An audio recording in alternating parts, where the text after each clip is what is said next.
Ocak ayı kehaneti. Zirveye tırmanan Oğlak'ın hikayesi. Yeni bir takvim yılı başlıyordu ve gökyüzü kışın en derin, en kararlı ruhunu taşıyan Oğlak için özel bir sahne hazırlamıştı. Bu ay eski yılı uğurlayan ve yeniyi karşılayan o mistik eşikte Oğlak'ın gezegeni Satürn ona fısıldıyordu. Şimdi hasat zamanı, şimdi yapılanmanın zirvesi. Ocak ayı Oğlak için bir kış inzivası değil, aksine yüksek bir dağın zirvesine doğru kararlı adımlarla tırmanışın başlangıcıydı. İlk haftalar gökyüzünün ağırbaşlı enerjisi altında kariyer ve toplumsal statü evini aydınlatan bir spot ışığı gibiydi. Yıllardır ilmek ilmek ördüğün, sabırla beklediğin o projeler, o hedefler aniden birer birer olgunlaşmaya başlıyordu. Patronlar, üstler veya toplum senin disiplinini ve güvenilirliğini nihayet fark ediyordu.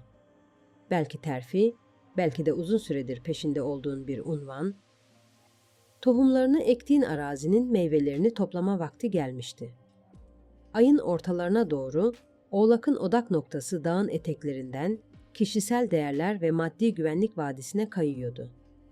Finansal konular büyük bir dağcı titizliğiyle ele alınmalıydı. Bu dönem ne kadar kazanıyorum sorusundan çok, neye değer veriyorum ve bunu nasıl daha sürdürülebilir hale getiririm sorusuna odaklanıyordu. Oğlak, bütçesini gözden geçirirken aynı zamanda kendine olan değerini de yeniden inşa ediyordu. Hangi yeteneklerinin sana gerçek zenginliği getireceğini görüyordun. Bu sadece para değil, aynı zamanda öz değerinde yükselişi demekti. Ancak bu zirve yolculuğunda bir de gizli patika vardı. İletişim ve zihin.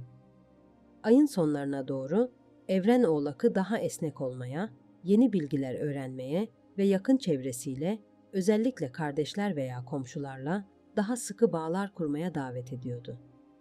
Zihnindeki o katı, düzenli yapıyı biraz gevşetmek ve yeni fikirlere açık olmak, ilerideki büyük projelerin için gerekli olan taze havayı sağlıyordu. Öğrenme isteği seni daha önce hiç yürümediğin yollara, daha önce hiç okumadığın kitaplara yönlendiriyordu.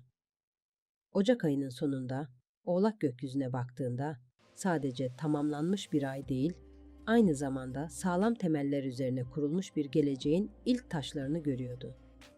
Bu ay şans eseri gelen bir mucize değil, emek, disiplin ve kararlılığın zaferiydi. Zirveye ulaşan Oğlak artık sadece ne kadar yükseğe tırmandığını değil, aynı zamanda bu tırmanış sırasında kim olduğunu da biliyordu.